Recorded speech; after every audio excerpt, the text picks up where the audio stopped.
People should see privatization for what it really is, which is a scam. It is a loan disguised as a gift, wrapped up with empty promises that must be paid back with interest through exorbitant rate increases, resulting in no better service to the customers, while the private company's upper management and investors fill their own pockets with obscene amounts of profits, and they laugh all the way to the bank. Good morning, everyone. Thank you for having me. I appreciate that. My name is Anthony Bellitto. I am the Executive Director of the North Penn Water Authority, and I've been in this position for the past 25 years. I'm here to represent the Pennsylvania Municipal Authorities Association, the PMAA.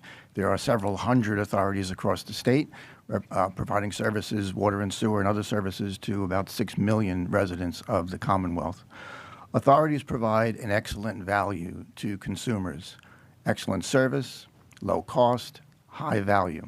And it's the consumers that I believe we need to be focused on. This is the Consumer Protection Committee, after all. Act 12, in contrast, is a bum deal for the consumers.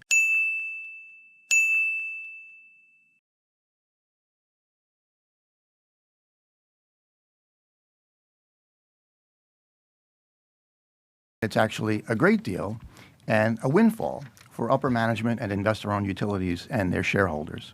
So I'm here to represent authorities and all that we do across the Commonwealth.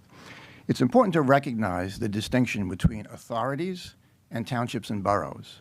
Investor-owned utilities and their representatives will talk about public systems in general, but there's a big difference. We certainly know that there are townships and boroughs that are struggling. They don't want to raise taxes. They have a lot of competing interests. They have to keep the parks maintained. They have to maintain the roads. They have to repair the streetlights. And on the side, maybe they have to handle some water and sewer. And so they have some difficulties. In contrast, authorities are structured completely differently. Certainly nonprofit, but focus specifically only on water or sewer or both services. And so authorities are staffed with professionals who are certified and licensed and receive funding only from user charges, not from taxes. So we can't lump public systems all together into one group.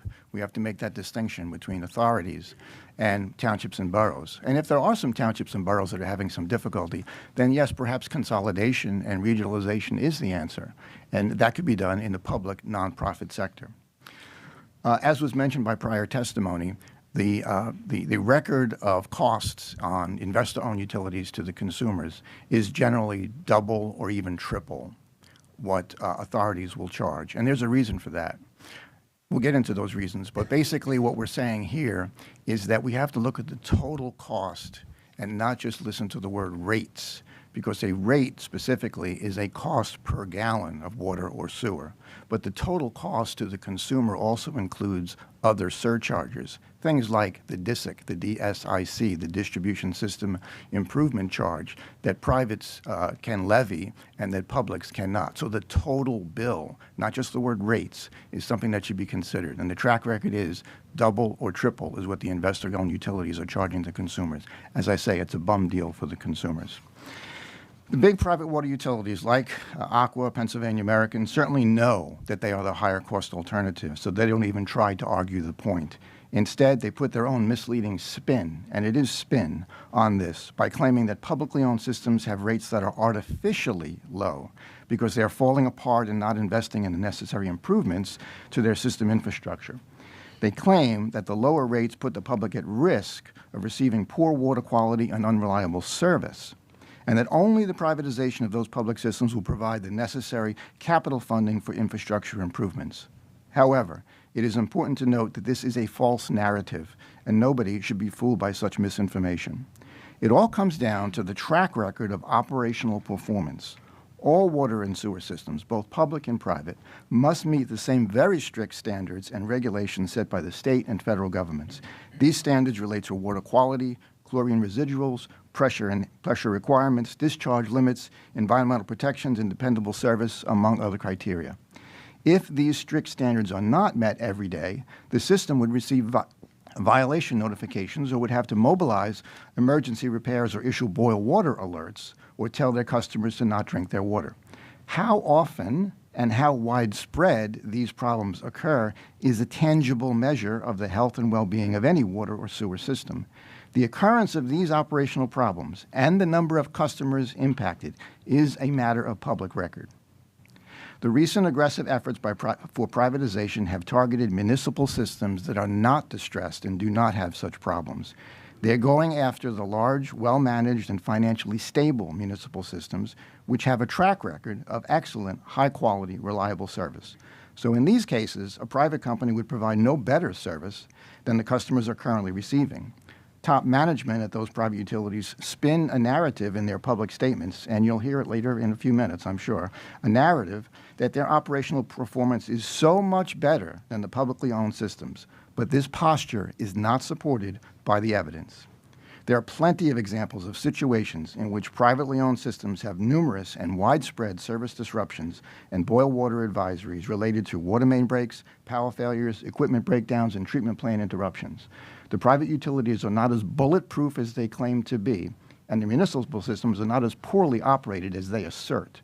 A side-by-side comparison of actual operational performance records is the best way to validate whether our customers will be better served by private or public systems. In actuality, the reason that the private companies charge so much higher than municipal systems is threefold. There are three explicit reasons as to why their prices are so much higher. First, it's because their costs are spread over a very wide customer base. So customers living in one geographic region have to contribute to paying for infrastructure improvements in other distant areas in which they receive no benefit. They call that economies of scale, but that's just a nice term for meaning that we have to pay for a system that we don't get any benefit from. Second, it's because the for-profit business model requires that the company pay a dividend to their shareholders. Municipal authorities have no such obligation. And third, they pay exorbitantly high salaries, bonuses, and stock options to their upper management when compared to the more modest financial compensation received by employees of publicly owned systems in the order of millions of dollars. Someone has to pay for that. Act 12 has been called a fair market value. There's nothing fair about it. It's actually predatory pricing. It's an odd situation where both the buyer and the seller have an incentive for the price to be as high as possible because they're going to get that back in full with interest as well. We talk about what is the appraised value of a system that is on the market to be purchased, and they hire consultants to decide what's the value. And we talk about depreciation. They're not buying the pumps and the pipes and the treatment plants. They're not interested in that. What they're buying is the customers, which is a long-term, forever revenue stream. So to argue about whether a pump is worth what or whatever it's been depreciated, it's the continuous stream of customers that they're actually purchasing. That has the value.